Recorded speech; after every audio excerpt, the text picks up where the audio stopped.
Welcome to Stay Home, Stay Focused. I'm Jack Moline. I'm president of Interfaith Alliance, and my special guest today is Maureen O'Leary from Interfaith Alliance. And before we get to who you are and why you're here, Maureen, tell me how you're doing. I'm doing well, as there was kind of a, where it was still novel and then there was a lull and now things are kind of evening out. I have acquired a dog during this time, which has kept me busy and outside. So all in all, life's pretty good as much as it can be. What's the dog's name and what's the dog's breed? Yeah, her name's Georgia. She's a German Shepherd Pit mix and is just a big bundle of love and cuddles. So it's been really fun. As a non-dog owner, I can tell you that the words German Shepherd Pit Bull mix and she's a love don't fit together well in my head. Oh man, she's just a big baby. She's harmless. It's all bark, no bite. Great. So, Maureen, what are you doing to keep yourself focused in this time when we're mostly concerned with face masks and hand washing? Yeah, it's, going new places, trying new things. It's just you're always being exposed to newness, whether it's seeing new people or just getting out in the world. So what I'm trying to do is expose myself to new experiences as much as I can, just in my own home, reading books I wouldn't typically read. I ordered a watercolor set the other day. Trying to try new things while still observing social distancing has been how I keep things fresh and exciting without, being able to go out into the world. Good for you. Good for you. And you're spending this quarantine with your sister, with whom you share a residence, right? Yes. Lots of quality family time. I'll bet. So my first question for you is, who are you and why are you on my conversation webcast? Sure.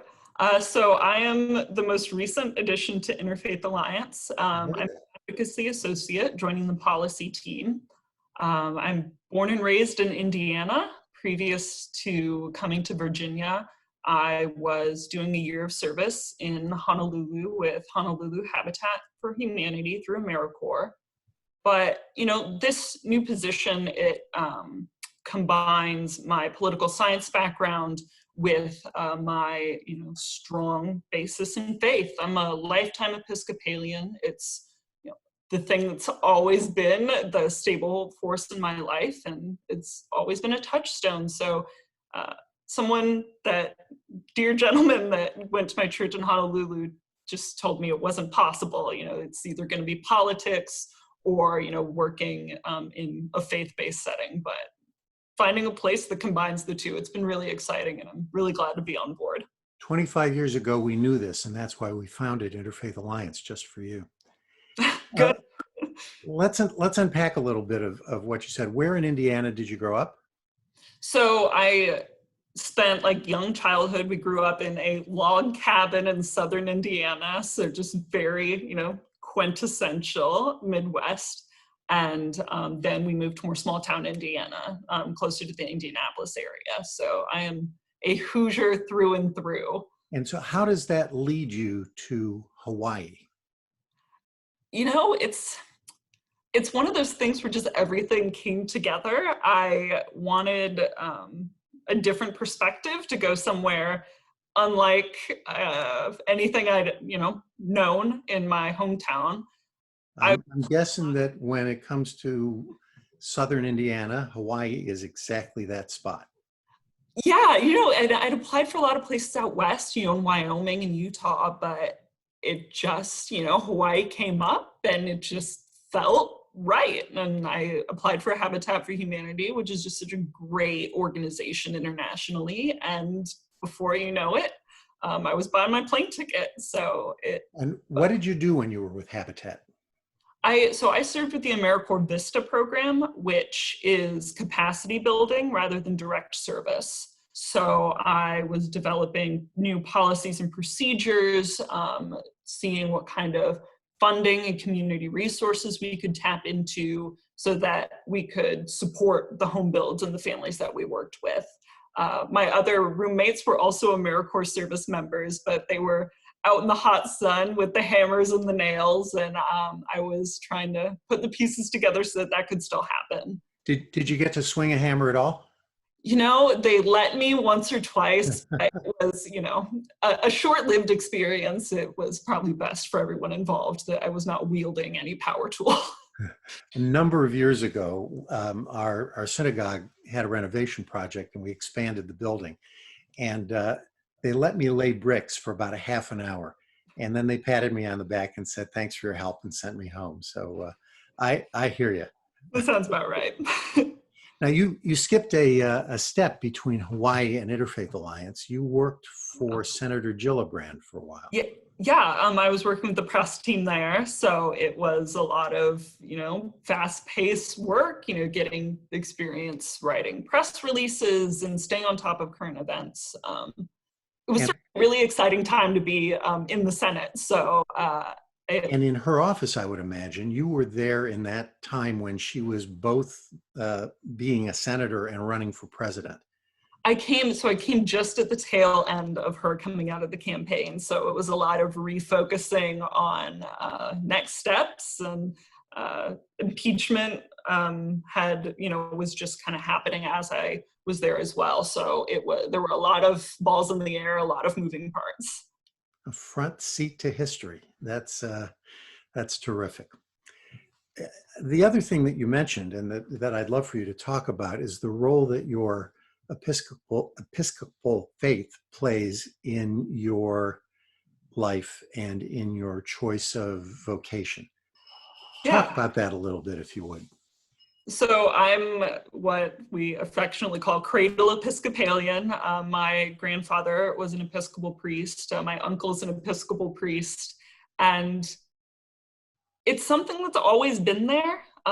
As, you know, any person that's grown up in the church, you know, you go to church on Sundays growing up. It's just, you know, kind of a given of what you did. Go away to college, and when you come back to the church as an adult, it's very different, because at that point it's not something that you're doing with your parents. It's something that you have to own for yourself. Right. And it's, you know, I tell people it's like coming home. You know, no matter where you are, the Episcopal Church, you know, liturgically is pretty much the same, but it really defines a lot of my politics and the way that I interact with the world. The Episcopal Church is, you know, pretty progressive, so it's, you know, kind of really pushed me in more of a social justice direction. So people who are watching this may be able to tell from the different colors of our hair that we're not in the same generation. I hear a lot from my colleagues in the field and in my own experience with my own children that there is less of an influence of faith in the lives of a younger generation than there was in my generation, and we thought there was much less of an influence of faith. Is that your experience? Do you have conversations with your peers about what makes you in many ways an outlier to this generation? You know, it is, I mean, it's just something I would say is very true just on the outset. But I think that especially in, you know, our current political climate, a lot of, you know, Christians that fall, I can, you know, really just speak for Christianity more, because that's been my, you know, personal experience. Better than me. I can't speak for even myself when it comes to Judaism, but go ahead. You know, a lot of Christians that are more liberal, that, you know, have more socially progressive views, since a lot of people that dominate Christian political spaces aren't as progressive. There's, you know, kind of a closet Christianity effect that I think happens, where people that are more socially progressive don't want to be associated with what they see as, you know, kind of more draconian view of Christianity, if you will. So they quiet, they keep their faith in faith spaces and don't bring it out into other parts of their life. So, the end result of that is people tend to associate faith spaces with spaces that are exclusive rather than inclusive. I hope that the pendulum is swinging the other way. I think there's a lot of really exciting things happening right now in more progressive faith spaces, but I'd attribute it to mostly that. My generation, I'd say, is a lot of ways, more progressive, left-leaning, or at least in my circles, and they don't see the two as being compatible. So let me plop you in the mission field and ask you what you would say to someone who came to you, someone of your contemporary of yours, who came to you and said, Maureen, why should I espouse faith when I can find all the things I want without it? I think we use the term people of faith, and it's a good term to use, and people always know what that means, but I do think that people of faith can expand beyond people that practice a particular religion. We all are on some level, or one level or another, people of faith. We experience things, I think, through a spiritual, lens, whether or not we realize it. So if, I think that, as a personal resource, if someone came to me, I'm here to provide information, not tell you what's right or wrong. But how you decide to access that spirituality, I have found what's meaningful to me is doing it in community within the framework of the Episcopal Church, within that liturgy. But whatever makes it meaningful to you, I don't think that it's a question that we can ignore either for ourselves or as a society. Faith is so important to so many people. And how do we honor our values while still, honoring the experiences of people who don't practice a particular faith? So we're 10 minutes into this conversation, and you're already making me look like a genius for having a law and bringing you on board to Interfaith Alliance. And now I want to get down to what your job is a little bit. What are the issues that you are focusing on for us as policy advisor? Associate, sorry. No, you're fine. My two focus areas are going to be education and hate crime. So looking, both everything through college and public school, how can faith, more radical faith agendas are pushed in those areas, and then also how people weaponize faith to perpetrate harm against others. So that's we try to avoid a timestamp on these conversations because it's not supposed to be breaking news, but today there happens to be breaking news around Title IX and education. What do you make of these new guidelines that have been issued by the administration about sexual harassment on campus? Yeah. Just real briefly for anyone that's listening and might not be as familiar with Title IX, it's the protections that no person should be discriminated against or be denied certain opportunities or services on the basis of their sex in a educational institution that receives federal funding.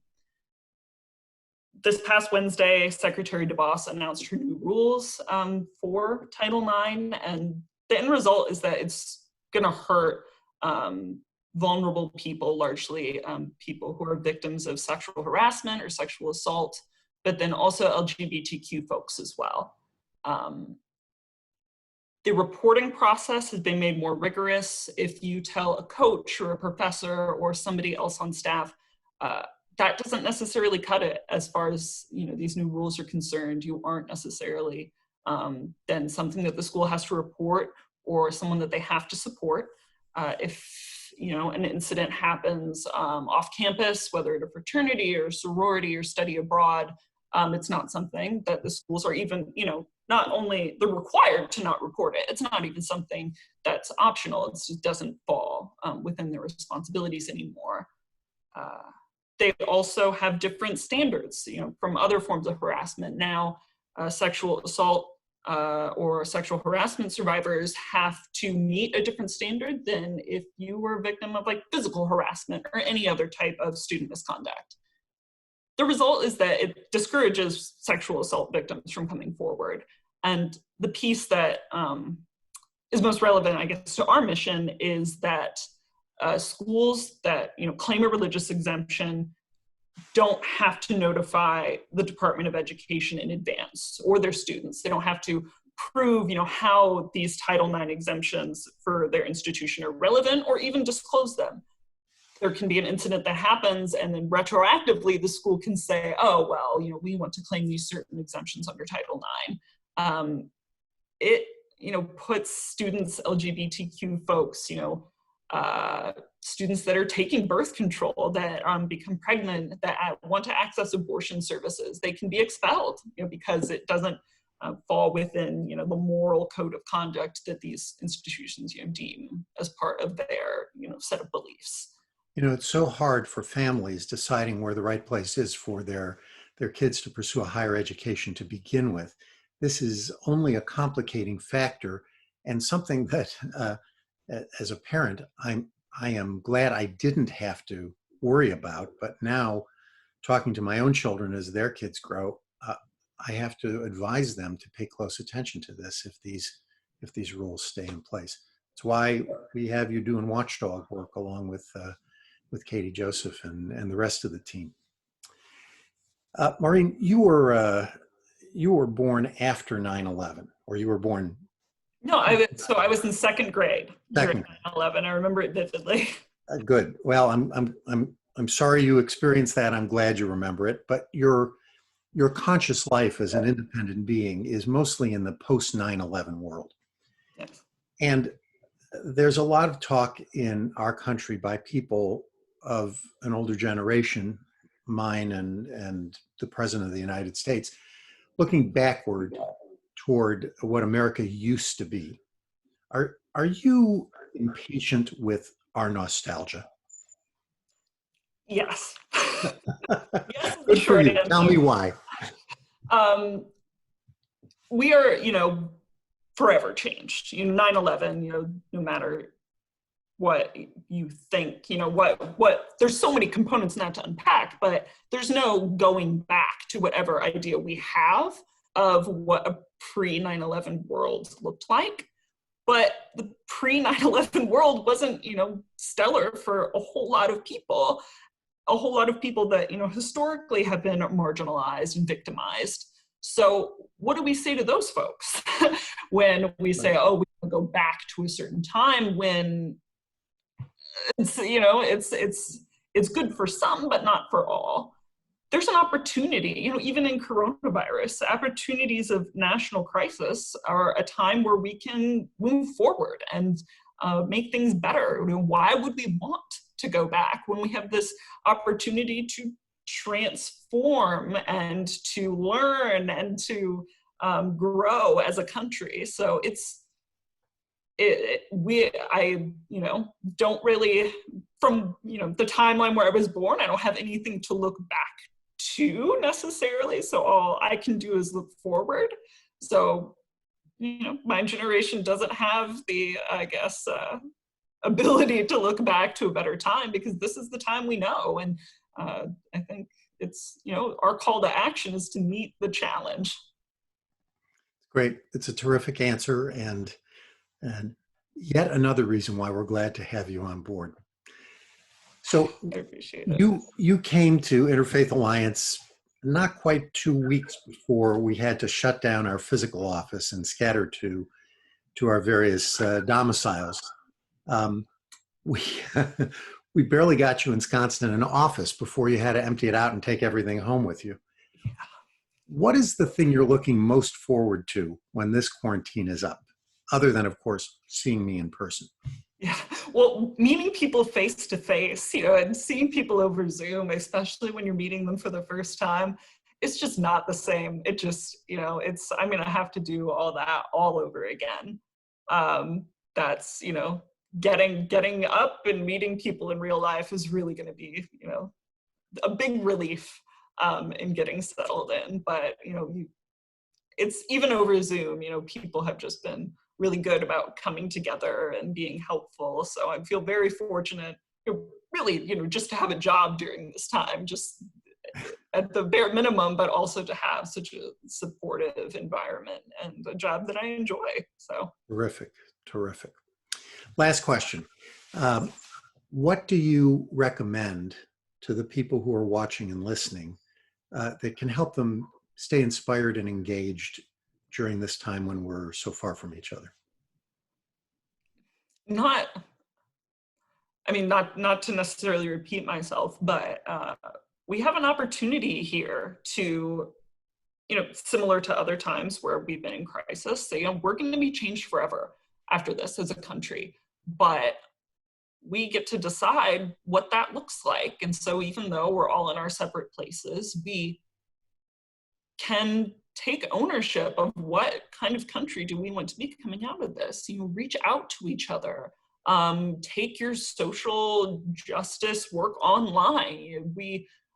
When there's a lull in out of the house activity, you have time to learn and to, work on some personal growth, and then come out of this crisis, ready to meet the challenges that are going to be there and have always been there.